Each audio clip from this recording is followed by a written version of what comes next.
अब राजकुमार बड़े हो चले थे। राजा दशरथ ने उनको सुयोग्य शिक्षकों के आश्रम में भेजा। राजकुमारों ने थोड़े ही समय में वेद, शास्त्र, पुराण और राजनीतिक प्राप्त कर ली। धनुविद्या और धनुर्वेद में वे कुशल हो गए। वीरता तो उनके रक्त में ही थी। चारों भाई सब विद्याओं में निपुण और पराक्रमी थे। उनमें राम सर्वोपरि थे। बलविक्रम के साथ उनमें शील, विनय आदि गुण भी थे। अपने पुत्रों के रूप, गुण और शील स्वभाव को देखकर माता पिता हर्ष से फूले नहीं समाते थे। राजकुमारों के युवा होने पर राजा को उनके विवाह की चिंता हुई।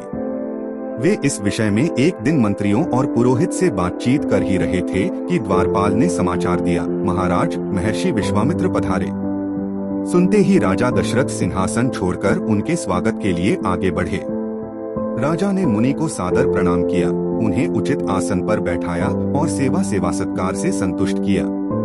इसके बाद राजा दशरथ हाथ जोड़कर बोले, भगवान आपके पधारने से हमारी नगरी धन्य हुई। अब आज्ञा करें कि क्या सेवा करूं? विश्वामित्र प्रसन्न होकर बोले, राजन विशेष कार्यवश ही आपके पास आया हूं। हमारे यज्ञ में राक्षस विघ्न डाल रहे हैं। राक्षस राज रावण के 2 अनुचर मरीच और सुबाहु हमें यज्ञ नहीं करने देते। यज्ञ की रक्षा के लिए हम आपके वीर पुत्र राम को मांगने आए हैं। मेरे साथ उन्हें भेज दीजिए। आप डरे नहीं, राम की भी इसमें भलाई है। मैं आज ही लौट जाना चाहता हूँ। इतना सुनते ही राजा के प्राण सूख गए। वे गिड़गिड़ाकर विश्वामित्र से बोले, ऋषिराज यह आपने कैसी बात कह दी? रावण के सामने तो देवता, दानव, गंधर्व कोई खड़ा भी नहीं हो सकता। उससे वैर मोल लेना हंसी खेल नहीं। मेरा राम तो अभी बालक ही है। मैं अपनी सेना लेकर आपके साथ चलता हूँ और आपके यज्ञ की रक्षा करूंगा। मेरे प्राण प्यारे राम पर कृपा कीजिए। बुढ़ापे में पुत्र वियोग से मुझे दुखी न कीजिए। इतना कहकर राजा विश्वामित्र के चरणों पर गिर पड़े। विश्वामित्र रुष्ट होकर बोले, राजन आपका आचरण तो रघुवंशियों जैसा नहीं है। लो मैं जाता हूँ। तब राजगुरु वशिष्ठ ने राजा को समझाया, महर्षि विश्वामित्र सिद्ध पुरुष हैं, तपस्वी हैं और अनेक गुप्त विद्याओं के पंडित हैं। वे कुछ सोच समझकर ही आपके पास आए हैं। राम को जाने दें, कोई इनका बाल भी बांका न कर सकेगा। तब राजा दशरथ ने राम को विश्वामित्र के हाथ सौंप दिया। लक्ष्मण भी बड़े भाई के साथ चल दिए। विश्वामित्र के पीछे पीछे धनुष बाण लिए दोनों भाई सरयू के किनारे जा रहे थे। जब वे 3 कोस दूर निकल गए, तब विश्वामित्र ने कहा, तुम दोनों भाई नदी ने आचमन कर मेरे पास आओ। मैं तुम्हें बलातिबला नाम की गुप्त विद्याएं सिखाना चाहता हूँ। इन विद्याओं के मिलने पर तुम्हारा आत्मबल बढ़ जाएगा और आसुरी शक्तियों से तुम्हारी सुरक्षा रहेगी। दोनों भाइयों ने ऋषि की आज्ञा का पालन किया।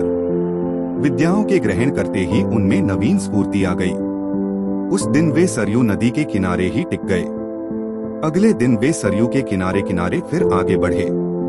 सरयू और गंगा के संगम पर उन्होंने गंगा पार की। अब वे एक भयानक वन में पहुंचे, जहां तेह हठी, सिंह, सुअर दिखाई पड़ने लगे। हिंसक पशुओं की आवाजों से वन गूंज रहा था। महर्षि विश्वामित्र ने बताया, यहाँ से 2 कोस की दूरी पर तड़का रहती है। वह बड़ी बलवती, भयानक और दुष्टा है। उसने अपने पुत्र मारीच की सहायता से यहाँ के जनपदों को उजाड़ दिया है। अब तो यहाँ भयानक वन ही तुम देख रहे हो। आज तुम्हें उसका संहार करना है। स्त्री समझकर उसे छोड़ना ठीक न होगा। श्री राम ने उत्तर दिया, मैं आपकी आज्ञा का अवश्य पालन करूंगा। यह कहकर उन्होंने धनुष की डोरी खींचकर छोड़ दी। उसकी टंकार से दिशाएं गूंज उठीं। महाराक्षसी ताड़का भी उसे सुनकर एक बार घबरा गई और फिर गरजती हुए दौड़ी। राम के पास पहुंचकर उसने धूल धूल का बादल उड़ाया और वह पत्थरों की वर्षा करने लगी। राम ने उसे बाणों से घायल कर दिया। तब ताड़का अपनी लंबी बाहें फैलाकर राम पर झपटी। वह अदृश्य होकर घायल कर दिया। तब ताड़का अपनी लंबी बाहें फैलाकर राम पर झपटी। वह अदृश्य होकर फिर पत्थर बरसाने लगी। राम ने उसे चारों ओर से बाणों से घेर लिया। फिर उसके हृदय में उन्होंने ऐसा तीक्ष्ण बाण मारा कि वह हरहरा कर गिर पड़ी। विश्वामित्र ने राम को गले से लगा लिया। प्रसन्न होकर ऋषि ने दंडचक्र, कालचक्र, ब्रह्मास्त्र आदि अनेक दिव्य राम को दिए। राम और लक्ष्मण को साथ लिए मुनि विश्वामित्र अपने तक आगे बढ़े। महर्षि विश्वामित्र का यही आश्रम था। आश्रम वासियों ने उनका यथोचित सत्कार किया। विश्वामित्र ने उसी दिन यज्ञ आरंभ कर दिया। 5 दिन तक यज्ञ निर्विघ्न चलता रहा। छठे दिन आकाश में घोर गर्जना सुनाई पड़ी। देखते देखते काले बादल जैसे 2 विशालकाय राक्षस वहां आ पहुंचे। इनमें से एक ताड़का का पुत्र मारीच था और दूसरा उसका साथी सुबाहु था। इन राक्षसों के पीछे बहुत बड़ी सेना भी थी। श्री राम ने मारीच पर मानवास्त्र चलाया। उसके आघात से वह मूर्छित हो गया और बहुत दूर समुद्र के पास जा गिरा। जब उसे होश आया तो वह दक्षिण की ओर भाग गया। सुबाहु को श्री राम ने आग्नेयास्त्र से मार डाला और सारी राक्षस सेना का वायव्यास्त्र से संहार कर दिया।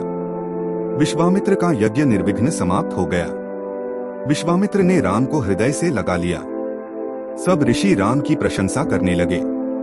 चले जात मुनि दीन ही देखाई, सुनी जोड़कर पूछा, अब हमारे लिए क्या आज्ञा है?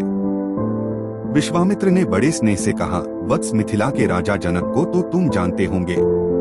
वहां बहुत बड़ा यज्ञ हो रहा है। हम लोग को वहां जाना है। तुम दोनों भाई भी हमारे साथ चलो। राजा जनक के यहाँ एक विचित्र धनुष भी है, उसे कोई उठा भी नहीं पाता। वह धनुष भी तुम देखना।